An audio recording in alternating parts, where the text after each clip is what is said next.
And it's set to ultra hard mode. That's what extreme poverty is like. You're living on less than $2.15 per day, less than what you'd spend on your favorite Starbucks drink. You can't even stretch the last dollar in your pocket to buy a decent meal. Being under the extreme poverty line doesn't mean you're always short on line. Instead, it means no access to food, clean water, shelter, and healthcare. These are basically the luxuries in your life. Think about your average day. You wake up, eat breakfast, turn on the tap for clean water, and maybe even grab your phone to check the news. If you're in extreme poverty, each of these things would be a struggle, or you might not have access to them at all. The food they can afford might be minimal, lacking the nutrition needed to stay healthy. You're practically immune to water-based diseases with all the dirty water you drink, but if you do get ill, healthcare isn't your vocabulary because you can't afford a visit to the doctor. You're basically in survival mode the entire time, making extreme poverty an uphill race against time. It's like being stuck at the bottom of a well with no ladder. Poverty. Poverty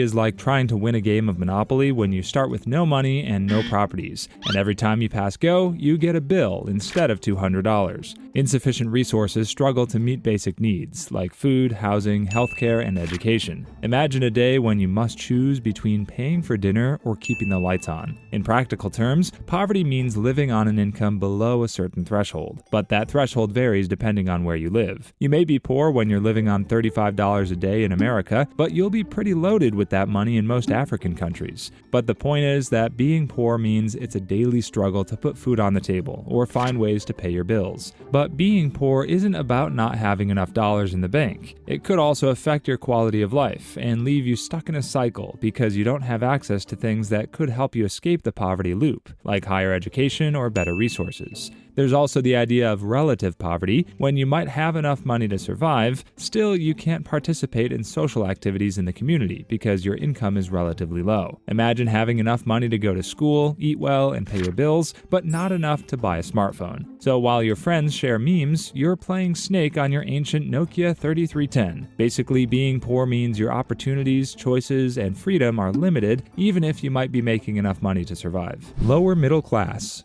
Imagine the lower middle class as a group of folks who are comfortably above the poverty line, but not quite capable of putting a pool in the backyard anytime soon. If you're in this class, you're living in a decent neighborhood, maybe in a modest home or an apartment. Your car might be the most reliable Toyota, but not exactly a Lexus. Being in this class means you have a stable job, but not raking in the big bucks. You're hardworking, maybe in administration, teaching, or trades. Bringing in enough to cover the basics, like food, housing, and utilities, won't be too much of a problem. But you're not in a situation where you can splurge on a shopping spree every time your paycheck comes. In many ways, people in this class tend to live balanced lifestyles because they can save for college and unexpected emergencies, but can't overspend. Buying that new iPhone yearly can throw a wrench into your budgeting plans. It's the financial version of, I'm just fine here, don't worry about me. If you were to put it in gaming terms, the lower middle class are experts at min-maxing, which is when you make the most optimal choices with what you have. And if you play your cards right, you might have some wiggle room for that fancy steak dinner you always wanted to try. Middle class.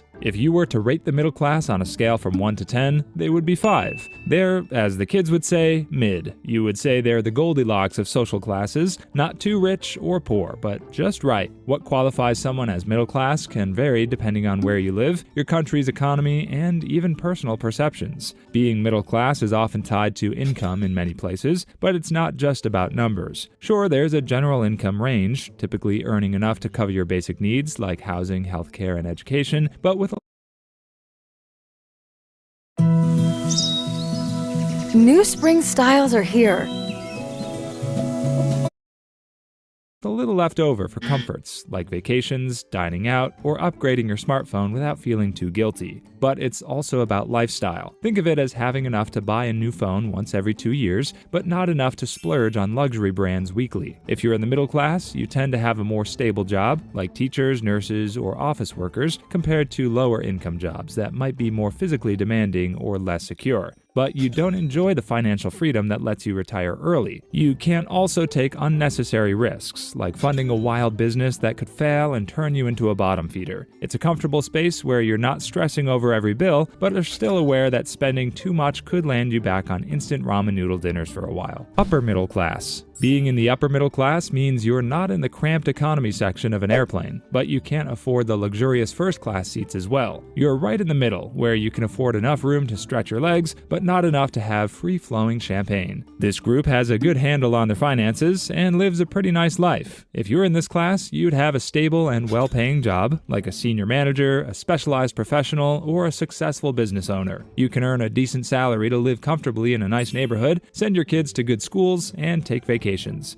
Education is also important because you wouldn't be where you are if you didn't get straight A's in high school and went to an Ivy League school. In most cases, you'd probably follow the lifestyle of the rich and famous because you have a premium gym membership or play golf at an exclusive country club, but you're not exactly flying in private jets or driving luxury cars. You're scratching the surface of what it means to be rich, but you're not there yet. But being in the upper middle class can be like having the best of both worlds because you enjoy luxuries without going overboard with your spending habits. You limit your extravagance, even if you might be living a good life. It's like drinking the finest bottle of wine, but still having one eye open on the next grocery store sale. Affluent. When you hear someone calling themselves affluent, you might want to picture a sunlit room with comfy furniture, fine art on the walls, and maybe even a grand piano in the corner. That's the lifestyle of someone with more than enough money to live comfortably while enjoying the finer things in life. But they're not exactly rolling in dough. If you're affluent, you can meet all your needs and luxuries while having a good level of financial security. It's not always about having a big bank account, though that's part of being affluent, but it's more about where having enough money meets a good lifestyle, where you have a nice home in a good neighborhood, regular vacations, and dining out at a fancy restaurant every weekend, where the waitstaff already knows your name, and they might even recognize your order before you say it. You can even invest in things like art, high-end technology, or a second property without digging into your bank account. Your wealth gives you choices and flexibility, even though you won't find your name on the Forbes list of rich guys anytime soon. Being affluent also means having a good grasp of financial management, often with investments and savings that grow over time. You might also have access to high-quality education and healthcare, contributing to a comfortable and secure lifestyle. Essentially, being at this level of wealth means having a financial cushion that you can sleep nicely on without worrying about losing your job or the inflation rate going up. You're not exactly swimming in gold coins like Scrooge McDuck, but you're comfortably floating in a pool of financial security. Upper affluent. Imagine that you've made it past the basics of financial comfort and living in a realm where the term financial cushion feels more like a luxury mattress. That's what it means to be a member of the upper affluent class. Being at this wealth level means that you have a solid financial foundation that allows you to enjoy many perks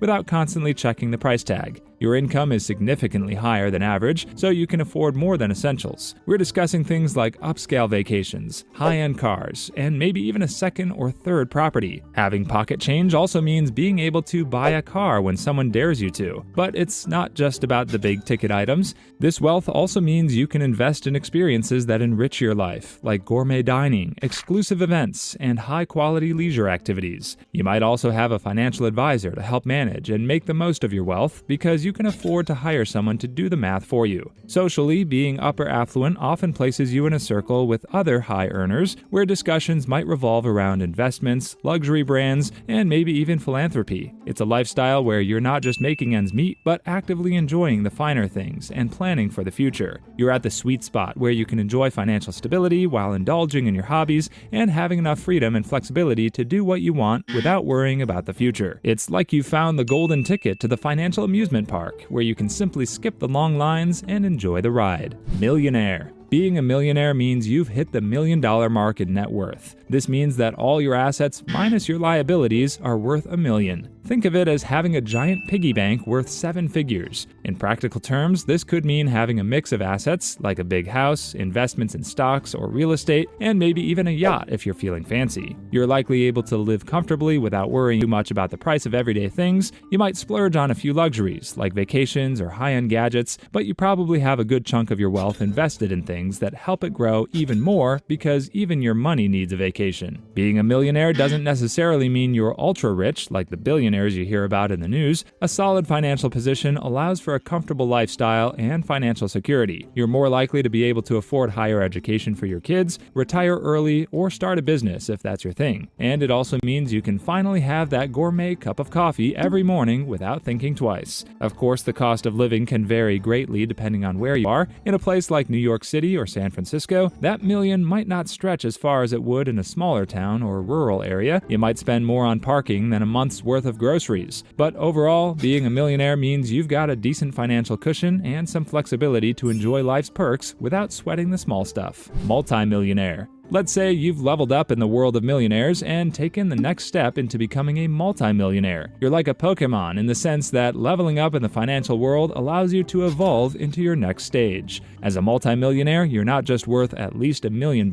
Instead, your net worth is now so high that it's multiple times higher than your regular millionaire. It might be in the 8-figure range, but it could also be in the 9-figure stage, where you're worth hundreds of millions. Being a millionaire is not just about having a big stack of cash, but also having so many zeros in your account that even your calculator is starting to sweat. You're looking at more millions than you can count, coming from a successful business, smart investments, even a hefty inheritance, or maybe even a magical ATM. Multi-millionaires enjoy a lifestyle including luxury homes, high-performance cars, and multiple properties worldwide. Your investments include real estates, stocks, and expensive art. At this stage of wealth, you make decisions based on passion and interest, rather than necessity. It's like that successful YouTuber who pursued a career in the WWE because he's set for life. But it's worth noting that being a multimillionaire doesn't necessarily mean you can swim in a pool full of cash daily, because it only means your net worth is high. You could have no money in your wallet or bank account, but still be a multimillionaire because of your assets. That's a good thing if someone robs you on the street because you don't even have a penny to give. Billionaire. If you're a billionaire, you're basically in a contest where you and other rich people are trying to win a contest of who has the most zeros in your net worth. To put things in perspective, if a millionaire's wealth is like owning a fancy sports car, a billionaire's wealth is $1,000 million. To make things clearer, imagine having $1 billion.